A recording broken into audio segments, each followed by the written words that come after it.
Could lead to forbidden relations. It goes on your record, on your permanent record. But it can be expunged on Yom Kippur, can't it, lady? We talked about that last week. Lots of New York Hasidim hang out in brothels. What's the big deal? Just because they do it makes it right? Yeah. All right, let's move on to the next thing. So we're talking about Herman Cain. Yeah. So the thing I wanted to say was on Saturday, there was a major event that took place. There was a straw poll that took place in Minnesota, and it was basically the Republican Leadership Conference for the Midwest. It took in big time Republicans in like Iowa, I think the Dakota states, Minnesota, all that whole area, Illinois maybe, I'm not sure. And the straw poll, I just want to preface by saying up till now, every single straw poll that they've had, the numbers come out really mixed. You know, it's like the winner will have 21, and the next person has 19, and then 14, 16. There's no real clear winner. You know, and we'll say, oh, so and so won by 1% over so and so. No one ever gets the majority, and there's never a big wide open lead. Would you agree with that? All the straw polls up. Suddenly this weekend, Herman Cain got 52%. And the person second place got like 12%. He won by he kicked ass. He won by 40%. He has clearly taken the lead as the runaway leader right now. He has positioned himself as the front runner. The same week, two announcements were made that were official.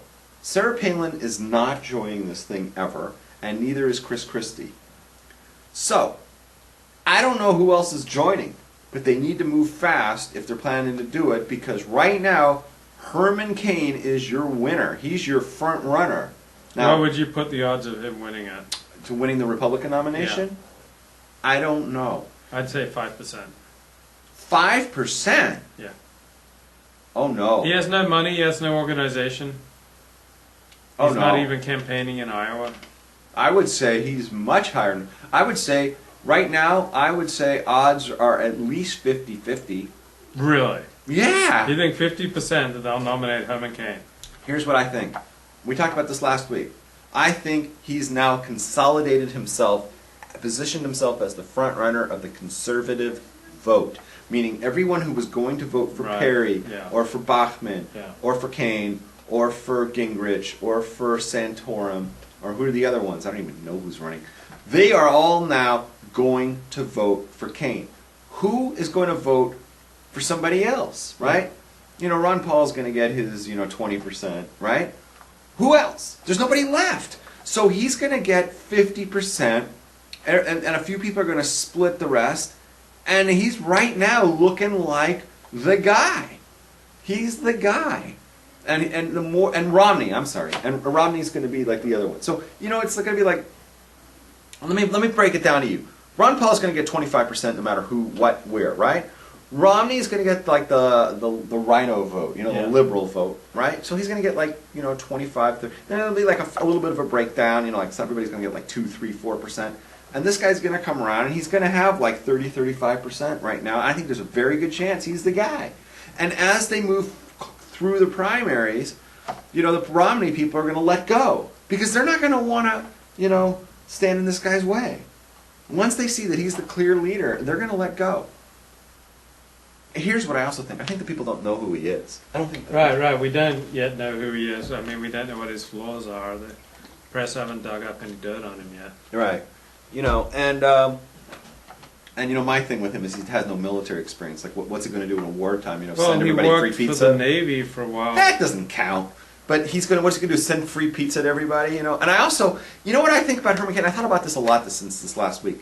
Herman Cain is who I'd like to see run as a governor. I think he could be a great governor. I think at that level where you don't have to deal with military, you don't have to deal with foreign policy, what foreign policy experience does a guy who sold pizzas all his life have? None, right? But he's good for the economy, and he understands business. Okay, he'd be great as a governor.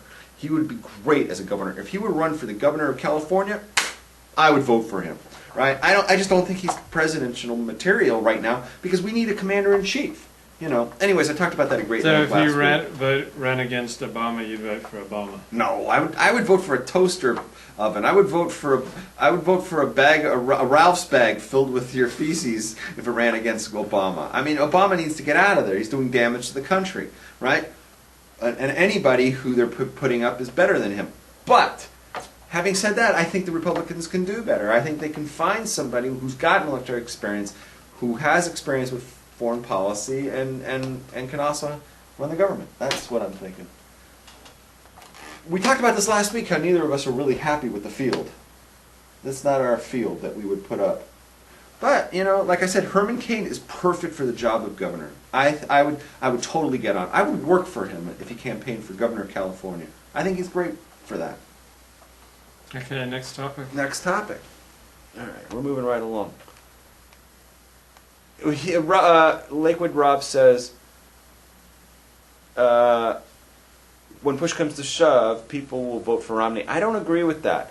Romney has never moved higher than 25% in the survey. The polls? Yeah. He's not moving. Whoever is his core people, that's fine. He's going to hold on to them. But he's not collecting anyone else because the conservatives are never going to vote for that guy. He's damaged good in the conservative mind. Okay. Next thing. Well, we want to start a new segment. We talked about this before. This started a new segment of our show. It's a new thing. We're going to try this out and see how it goes. It's called the Ravs and Levy Review. And the way this is going to work is that we're going to have a segment that's devoted at looking at how non-Jewish people have impacted national or world history, Levi. And these non-Jews and what great interest they have, let's say, in Jewish traditions, Jewish history, the Torah, the Talmud, and even the teachings, let's say, of Kabbalah. How did the role of the non-Jew and what they've played in the history? And some of it are for the positive, and some non-Jews, obviously, are for the negative, right? Yeah. Like we talked today about Columbus. Now, there's a theory that Christopher Columbus was a Jew. But let's just say he's not. Let's say that, going with the theory that he's not, he was a non-Jew, he would have played a primary role for Jews historically because he came and he set up America and whatnot. On the flip side, King Ferdinand and Isabella were terrible for the Jews, and they started the Inquisition, and they caused a lot of damage for Jews. So you see, these people are very important people in the history of Jewish people. So what we want to do, we're thinking about, is from this point forward, we're going to do this segment called the Ravs and Levy Review every week. And what we'd like, if it's possible, is for people watching our show, our viewers, you at home, to send us emails with people that you would like us to discuss during the Ravs and Levy Review segment. And it'll be non-Jews who've had an effect in what you'd like to discuss about them.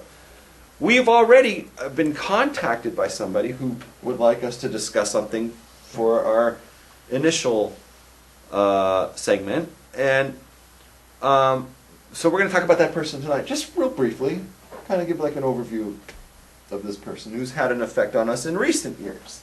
Okay. And for those who follow history, they know that we had the Holocaust in the World War II, and Hitler played a gigantic role in Jewish history, and we don't need to really go into that because I think everybody is fully aware of his involvement in our history. But what people may not be aware is that there were other war criminals, other Nazis, right, who came out of the World War II. And one of those was a gentleman named Dr. Joseph Mengele. Now, maybe you've heard of him, maybe you haven't. So we'll talk about him just for briefly. He's going to be like the subject of tonight's show. And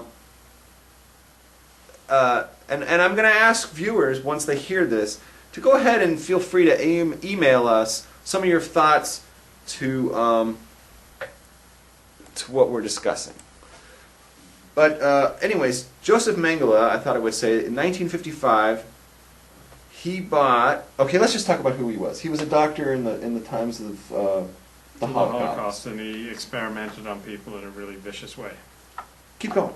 And he did all sorts of really nasty experiments without anesthetic on Jews, and he was a big sadist.